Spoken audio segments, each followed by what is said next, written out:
just going to sit up here and gab for a little while, and then we are going to take some questions from you folks. And it's an honor for all of us to be a part of this COSE event, and want to start with the owner of the Cleveland Indians, Paul Dolan. And I think it's appropriate that we are here, Paul, and that we know how important small business is, not only to Cleveland, but to this country.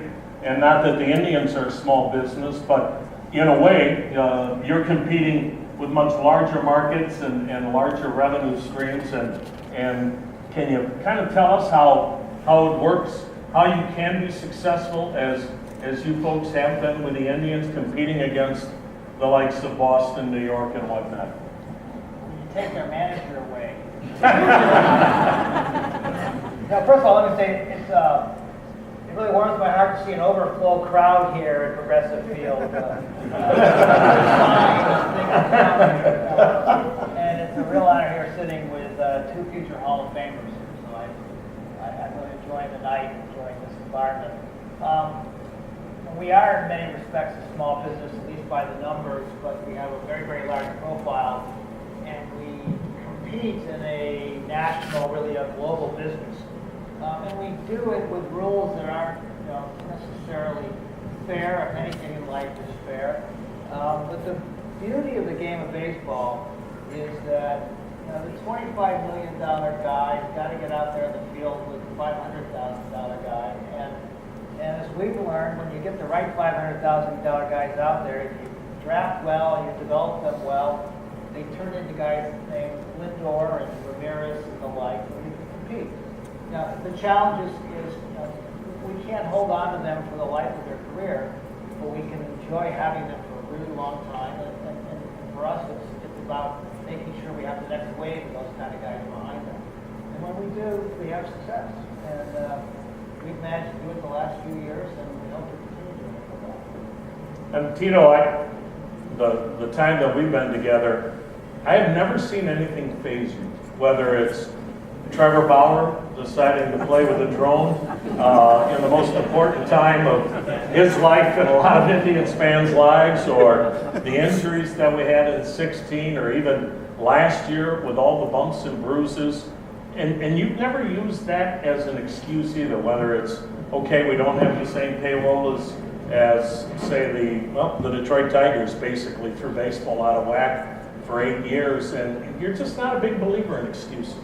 No, not at all. I mean, when I came here, now it's going to be 6 years ago, I got asked so many times by people that thought they knew me. And they would be like, man, we thought you were going to cherry pick. I didn't like that term, but my answer was I did. I came to a place where I knew I'd be happy. I knew Chris, I knew Mark at the time was still here. The way it ended in Boston probably wouldn't be the way I would have scripted it. I knew that I would be happy working for people that I respected and cared about, because in turn, they would care about me.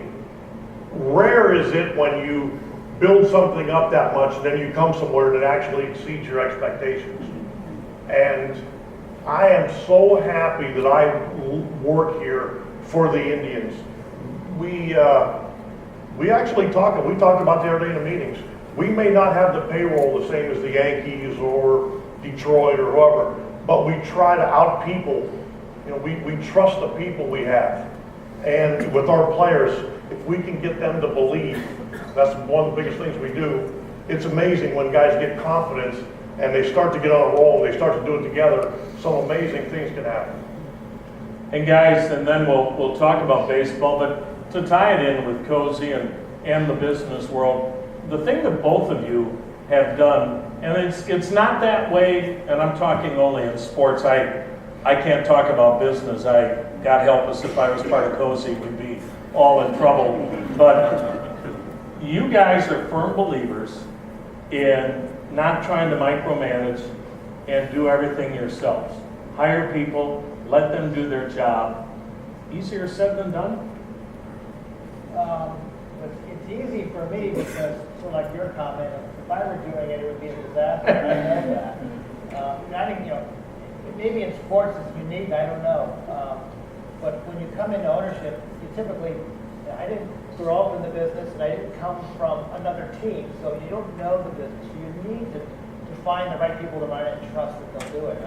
And my guess is if you look across sports where owners tend to start to manage, you start to have problems. I can attest that when we're home, Paul comes through usually about the same time every day with his yoga mat. And I have never once in 5 years felt like the hello has been any different, whether we've come off a road trip and won 6 or lost 6. And it's so easy in our game to almost let how you're playing define you. We got to really fight that sometimes. And it's such a welcome hello and a reminder every time you walk by with that mat. And I kind of laugh and I chuckle, but it feels good. The key question is, have you joined Paul? No. No. And I don't think he wants me to. Tito, while we've got you here, the last 2 years maybe epitomize why October is so special right here in Cleveland. I mean, to do what you were able to do in 16 with all those injuries and then be basically down to 2 starting pitchers for the entire month of October. And then yet last year, now there were injuries and obviously they've come more to the forefront now that we're through 17, but probably on paper a better team going into October a year ago. I agree. That's why you hear myself and a lot of other people say, try to get to the playoffs as much as you can. Because, and not as an excuse, but it's a little bit of a crapshoot. In 2017, we probably on paper weren't as good as we ended up. You know, one hitter away from winning the World Series. Last year, in my opinion, we were set to roll right through there, and we didn't. We fell flat. We didn't catch the ball. We didn't put our best foot forward, and it killed me. The year before, pride won out. You know, you don't ever know how your emotions are going to be. That's kind of why emotions are so special. But pride won out over disappointment the year before. Last year, I was so upset I couldn't watch any more games. I was so glad when the World Series was over because nobody was playing anymore. And it was a little bit of a relief because there was so much envy and so much, because I thought we should have been there. Paul, that being said, you go to spring training this year with a chance to play in October, a legitimate, bona fide chance. Everybody hopes they do. This club expects to be there, should be there, unless, of course, you have cataclysmic occurrences and whatnot. But what you've done now is build a ball club that has a chance to win here for the foreseeable future, which I know Chris has talked about that. We could have been looking at this offseason. I think both Carrasco and Kluber could have been free agents. Yeah, the planning for this team occurred a number of years ago with some of the longer-term deals we entered into with some of our guys, and that's enabled us to keep them to extend this run. So yeah, we do come into this season with expectations to be a playoff team. And to your point, though, who knows what happens? We've all been in Cleveland long enough to know what can happen. But we're in a position to be successful. We're also kind of fortunate the division is coming to us a little bit. And so to Terry's point, we should show up in October and anything can happen. You know, Tito, we went through this in the mid-90s where the club won 5 straight division titles. And I mean, even if you talk to Grover now a little bit, and any manager will tell you, and rightfully so, the hardest thing to do in all of sports is win a division title in baseball. Because first off, you have to be good for 6 months. And a lot can go wrong and a lot of things can come up you don't expect. You know, we've been so lucky to have the Cavs as good as they've been. But at the end of the day, 8 teams are going to make the playoffs in the NBA, whether you win the division or not. If the Cavs are the 6th seed, is anybody betting against them? I don't think so. In baseball, you better win the division. And it's still the hardest thing to do in sports. And I know Grover said sometimes in the 90s it was hard to get guys to realize you don't pick up where you left off. I don't know that you're going to have that problem this year in talking and seeing our guys' reaction during Fan Fest? You know, last year, we came back from the West Coast, and we were 48-43. And I've only raised my voice to this group once, and that was then. And I thought they needed it. And what I told them was, because remember the year before we won 14 in a row. And I said, if you guys are waiting around to win 14 in a row, you're crazy. Well, they won 22. So that shows you what I know. I gave him my yoga mat. Paul, that's I know the fun part is coming up here because we're all anxious to get going again. I know our players again this weekend kept saying, look, you know, we're finishing this thing. To hear it come from a guy like Frankie Lindor, you're like, Frankie, this is your third full year in the big leagues, you know? And he's like, you know, I've been trying to do this all my life. And it's like, you know, but that's why He's so listening to special. Britney Spears. But Paul, there's another big event. I know we don't want to look too far ahead, but kudos to you, business leaders, you community leaders, the city of Cleveland, because that was a big part of what is coming down the road in the Major League Baseball All-Star Game coming back. Yeah, we got it 19, and it's a real credit to our organization and the community. We're kind of jumping the queue on this. I don't mean the queue there, the line, because you know, we had it in '97, and ordinarily it'd be about a 30-year rotation. But frankly, going back to Commissioner Seelig, he appreciated what we were doing as a franchise, and more to the point, what we were doing as a community. And Commissioner Manfred, when he saw what we did in terms of getting the RNC, he knew we could deliver. And so he was sort of honoring Seelig's promise, but he got real comfortable with it when he saw us getting the RNC. Well, I don't want to hog the time up here with Paul and Terry, and if we have any questions here, I don't know if we have a mic. If not, we'll just kind of try to shout. I saw a hand here, sir, and then we'll repeat the question for those of you that are in the back or up above, I should say, so you can hear. First of all, thank you very much. You have brought a pride back to Cleveland, and we're very, very excited about that. Thank you very much. Appreciate that.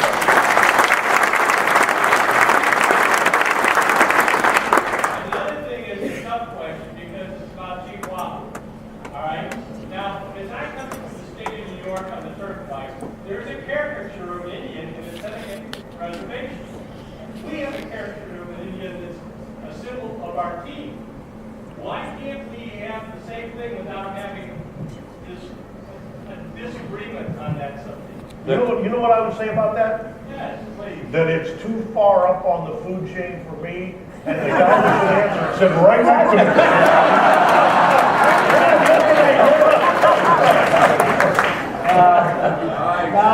I do think that probably very few questions tonight that I should take, but I probably should take this one. And I'm probably going to punt. But let me say this, and I'm going to punt because I'll have more to say not in too distant future. But it's been rather public that the commissioner and I have had a little over a year discussion about the fate of Chief Wilder. And it's how we've approached it has been pretty transparent. We over the years, we've expressed our sensitivity to both sides of the discussion. And I think so many pro-Chief Wilder people in our town don't understand there really is another side. And there are many people, more of them outside of our communities, inside our communities, who feel differently than we do about it. When the commissioner and I started talking, I shared our views, and he had a view that it should go entirely. And I think that after a year of discussions, we've reached some sort of understanding that I think reflects some balance. It probably means that nobody will be happy with us, but we will have some sort of understanding on it that will be public about very soon. Thank you. So, you're talking about Lindor and then saying that he's been after this his whole life and yet he's always 24 years old. Okay, so how do you, I guess the two of us, is how do you address the fact Thank you. Thank you. How do you address the fact that so many members of your team are so young and, I'm going to say, relatively green, which I think is an issue that we all as business owners confront. I think you confront it on a more, global basis. How do you address having these green, possibly arrogant people become a well-oiled machine? Well, the first part of that, green, I can accept. I would say, and part of why I enjoy myself here so much is I don't see much arrogance, which is maybe in this day and age a little bit of maybe a little unique. We do very little babysitting. When we ask the guys to do something, they generally try their best to do it. They're not always going to be successful, but it's a fun group. I've been places where there's been an immense amount of talent, and frankly, it isn't that fun. Now, the results on the field are good, but it wasn't all that fun. I, for the most part, love these guys. They are fun to be around. And Lindor's a great example. Michael Brantley, Josh Tomlin. I mean, these guys, they're hard not to pull for. And if I was a fan, they're easy to like. They're real easy to like. Some teams aren't, but these guys are good guys, and they work their asses off. And again, that's why when things don't go so well, you'll see me trying to protect them in the media because I see what they do to prepare. Okay, back here. Again, I'll repeat what they said earlier. Thank you very much for everything you've done here. I'm not a native Clevelander, but I've seen a number of different cities try and build and rebuild and either give up on it too soon or just not do it the right way. You guys have definitely done that. The question I have is, at what point did you decide this is a team we want to invest in? These are the guys that we want to keep, and these are the guys that we're going to try and re-sign? Because it seems, a few years ago there were still players that were coming in for a year or two and leaving, still trying to put all the pieces together. But at what point did you decide, okay, this is the team that we want to invest in? I can start with that. I don't know that there's any single point, when we've had guys, as a strategy, when we've got a guy that we know we want to keep in the organization for a long period of time, we approach them typically a year or two into their major league service time and look for an opportunity to, really buy out the balance of their arbitration years that lie ahead of them. And then hopefully, because we're giving them that level of security going forward, securing a couple of additional years would be their free agent years. And those are the really valuable years. And those are the years that we're really benefiting from now, because these are guys who will be out in the market commanding much higher salaries than we have to pay them because of the long-term commitment we made. I'd like to say we were smart enough to kind of line it all up so that back in 2012, we knew that 2016 and beyond would be the years that this would all come together. But it doesn't work quite that well. But we had guys that we liked, and when a guy wins the Cy Young and he's in his first or second year of major league service, you do want to try to keep him as long as possible. Smart enough to know that, despite a reputation for trading Cy Young winners. And then maybe we knew that guys like Lindor were in the pipeline, and so we did look to a time like now when we could be successful. I won't claim that anyone in our organization was that smart to know it's all going to come together as cleanly and nicely as it has. To Paul's point, or to further that point, we have to be like an organization that gives our guys like that second contract, like years 1 through 8. Paul was talking about buying out the free agency. Santana just got his third contract, the $60 million for 3 years. That's probably not who we are. You're starting to pay for what guys did before. We need to be smart enough to try to pay for what's coming. That's a lot harder to do, but that's who we are. And I don't think it's wrong for us to admit it, realize it, and say, okay, now we have to go do it. And that's just part, like in the neighborhood we play in the winter, as Paul said, it's not really fair. But when the season starts, you don't get rewarded for how much you're making or how much you're not making. you get rewarded for winning games, and we can do that. Yes, ma'am? Since this movement's come up with the owners, can you share what kind of challenges are facing and how you manage? The question was, for the business owners here, what challenges are the Indians facing and how do you overcome those? Well, there's no challenge that we don't face that when he wins the World Series this year, we won't solve them all.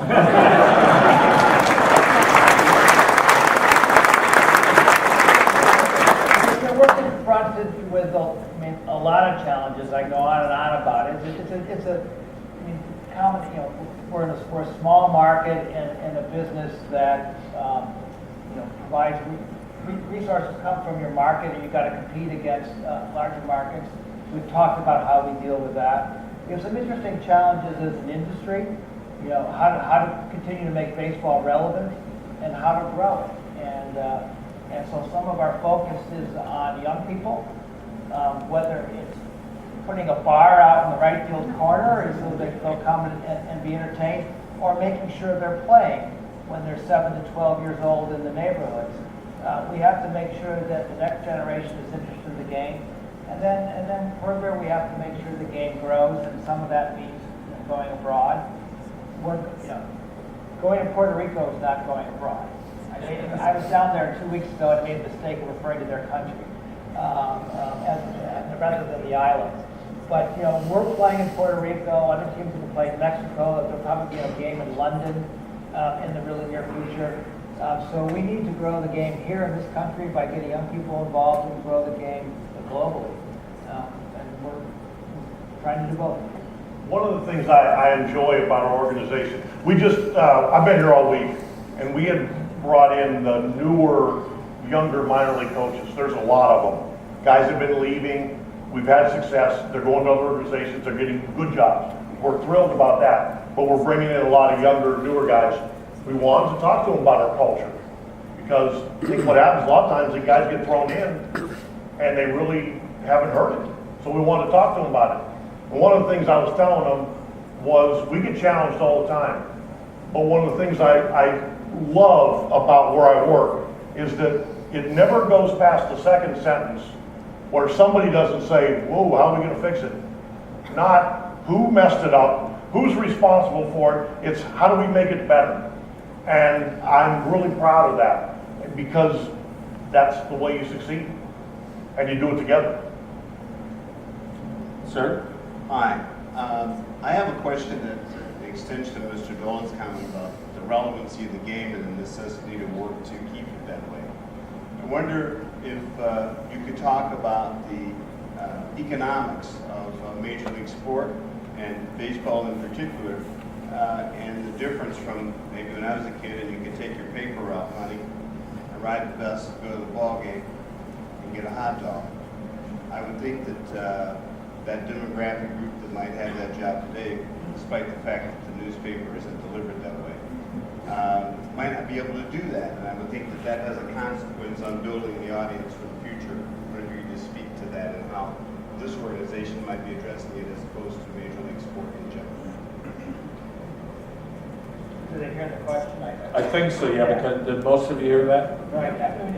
The question, it really does, to your opening comment, relate to how do we continue to grow the game by continuing to bring people into the game. Looking around this room, I suspect that to the extent that you're baseball fans, that experience, you became a fan by both playing the game as a kid, and you had that experience when a parent or grandparent took you to the ballpark and you saw that green field in this urban landscape, and it was beginning to build a love affair with the game and maybe the team. And the challenge today is that there are many people who don't have the financial opportunity to do that. And I don't know that I have the answer. I can tell you that we mean Cleveland Indians and Major League Baseball do make tickets available to people who otherwise couldn't afford them. I think we actually have an allotment of up to 100,000 tickets that we can make available to people who couldn't otherwise afford it. Sometimes the challenges in terms of people coming to games is more than just the price of the ticket. There are other issues that come to mind. But we are cognizant of the fact that that sports generally, and while baseball prides itself on maybe being that sport because of the number of games and the number of tickets that were maybe a little bit more affordable than most, but sports generally, you know, it's more expensive and thus not accessible. And it is a challenge that we have to address, and by giving away tickets, we begin to address it, but we have more work to do. So I'll tell you what though, have you gone to a movie lately? Popcorn in the movie's pretty expensive. I don't play Major League Sport, and you're to be congratulated on reaching out and making tickets available. Thank you. Here, oh, I'm sorry. We'll take this question up there with the mic, and then if we can get a microphone to this lady in the white suit coat. I don't know. Female clothing, ask my wife. This question is for Mr. Dolan. In reference to setting criteria for the players when it comes to accepting endorsements from other business to consumer entities, and on social media in particular. Is there any rules or whatnot that Major League Baseball has or the team has? Yes, there are rules, and they're really covered by a collective bargaining agreement and the uniform contracts that are under that. And I wouldn't pass a quiz on exactly what they are, but you know, the bright line is, you know, if they're working with us, it's a player with a Cleveland Indians uniform on endorsing a product. If they're not working with us, they're doing it on their own. So when you see some of our players in some sort of goofy hat or uniform out there, they're doing it on their own.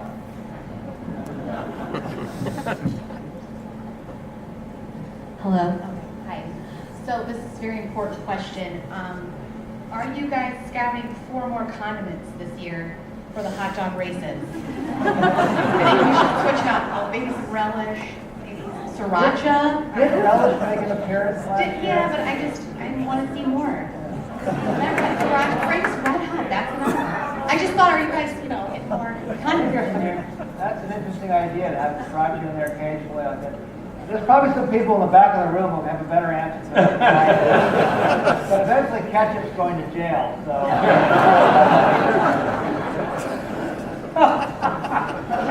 I think we have a question up there.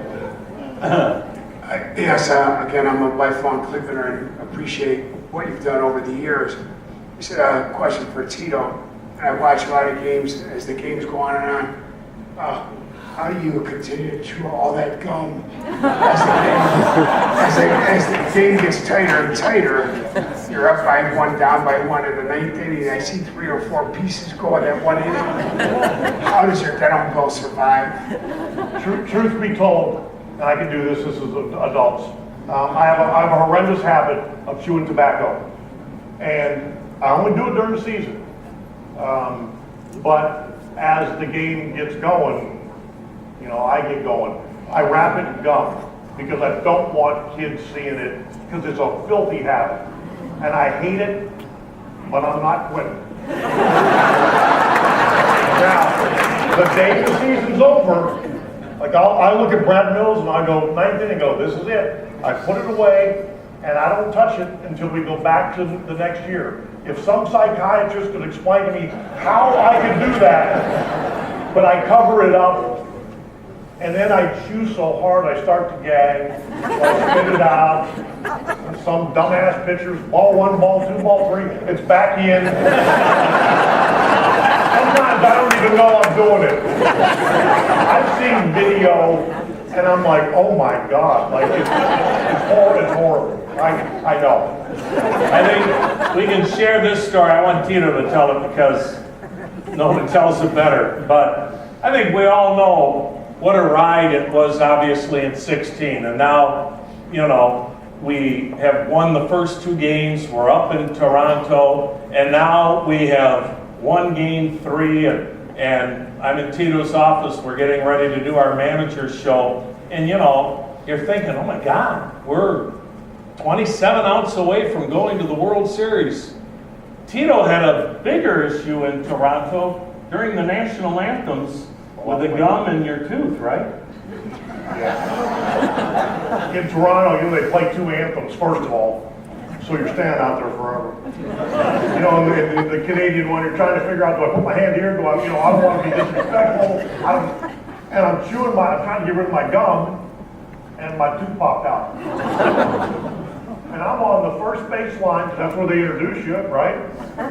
And Millsy's, Lindor's next to me, and he's like gagging. And I'm like, here, hold this. He goes, no! You know, the whole game, I had no fun too. So, you know, after the game was over, you know, people were interviewing me, and I'm like, not smiling. We found the dentist that night at midnight, and they put my little cap back in. I was the happiest guy the next day, because we clinched the next day, and if we had clinched and I had no tooth, I wasn't going to be a part of it.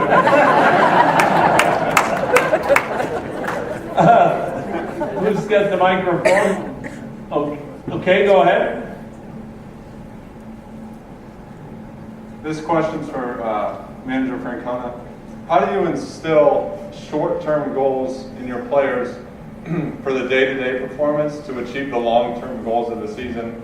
When we were on, or when the team was on the 22-game win streak this year, it was more, listen, we'll just take it day by day, day by day. We aren't thinking about, oh, we could get this to 20, we could get this to 22. How do you instill the short-term goals to hit the long-term goals? Well, we work at it hard, and kind of how I've always felt, and it's not brain surgery by any means, but if you look back just enough to learn from your mistakes, or if you did something good, and move on.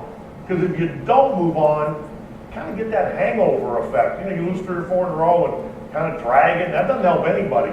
If you look too far ahead, you miss what's right in front of you. So what's important is what's right in front of you. You know, and when we go to spring training in a couple weeks, this is the very first thing we'll talk about. Yeah, we have lofty goals. How do we get there? You know, it's by valuing what it takes to win more than all other 29 teams. That's basically what it is. That's really hard to do. I mean, that means weightlifting, practicing when the weather's bad. In my opinion, the guys that show up and have a good workout in Arizona when it's windy and terrible weather, they're the same guys that when it's April here and it's 39 degrees, they'll show up and play. You know, it's not that glamorous sometimes in April and May here. It can be glamorous in October. But to get there, to put yourself in that position, you gotta pay attention to detail. You gotta stay in the moment. I mean, if you don't, and you start looking too far ahead, that's the team that ends up coming in third and talks how good they were 2 years ago. We don't want to be that.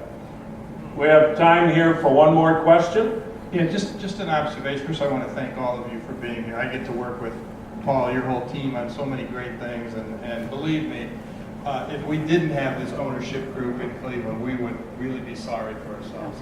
Tremendous.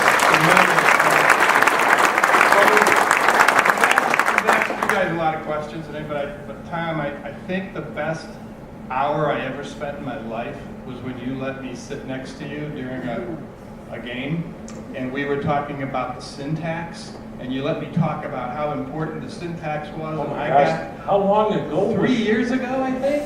Was it? Yeah, I was amazed at how hard your job is. When I actually got sounds, Well, it can sounds you like tell it's that so to Paul a easy. little more? It sounds like it's so easy on the radio because you're such a natural at it, but thank you are. But how are we feeling about tomorrow's big announcement? First, I thought you were talking about you sat next to me and I was drinking hot beer, and that's how hard my job is during a game. You know, I don't. If he were sitting next to us, he would cringe. But Jim told me is not inducted in the Hall of Fame tomorrow. There's something really, really wrong with the system. So I fully expect that Jim will be inducted, and that'll be a great moment for our franchise.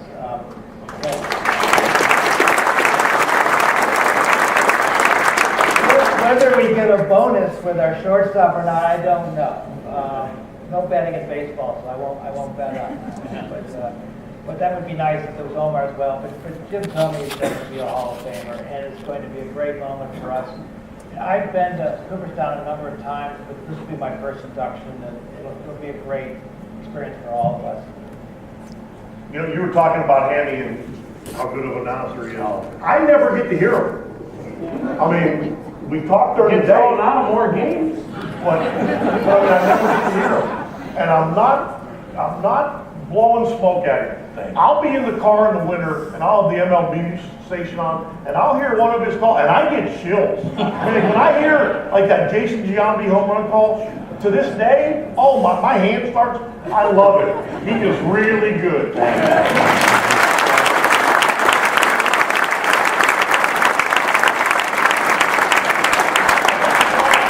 No. Hey, folks, we want to thank COSE. We want to thank Rick and Medical Mutual. We obviously can't thank Paul and Tito enough for taking time. Tito stayed another day before going back to Tucson to be a part of this here tonight. That's how much that meant to both Tito and to Paul. And folks, thanks for making this such a great community to live. You're a huge reason why we love living here. So